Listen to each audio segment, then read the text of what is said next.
Good morning students, আশা করি প্রত্যেকে ভালো আছো। আজকে আমরা জানব মুঘল সম্রাট আকবর সম্পর্কে কিছু তথ্য। দেখো, মুঘল সম্রাট আকবরের জন্ম হয় 1542 সালে। কোথায় বলো তো?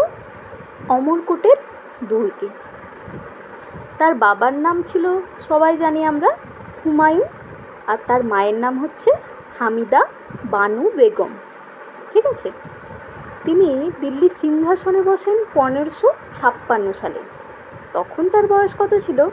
13 বছর 4 মাস বয়স ছিল।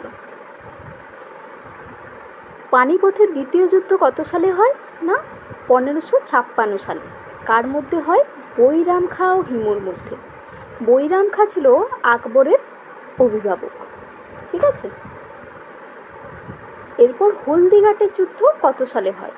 হলদিঘাটের যুদ্ধ হয় 1576 সালে। মুঘল সেনাপতি মান সিংহের সঙ্গে চিতোরের রানা প্রতাপ সিংহের মধ্যে এই হলদিঘাটের যুদ্ধ হয়। আকবরের শেষ সামরিক অভিযান কোনটি?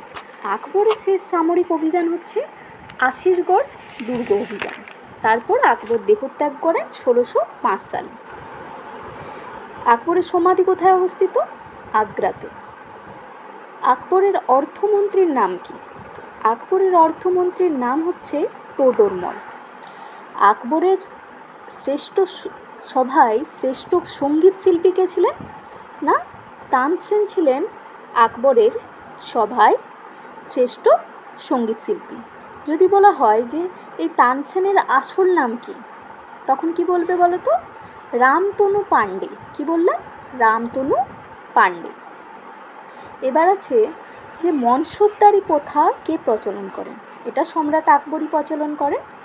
দিন-ই-ইলাহি, খুবই ইম্পর্টেন্ট কোশ্চেন, যে কে প্রচলন করেন? এটাও আকবর প্রচলন করেন। কার শাসনকালকে সাহিত্যের স্বর্ণযুগ বলা হয়? সাহিত্যের স্বর্ণযুগও বলা হয় এই আকবরের শাসন।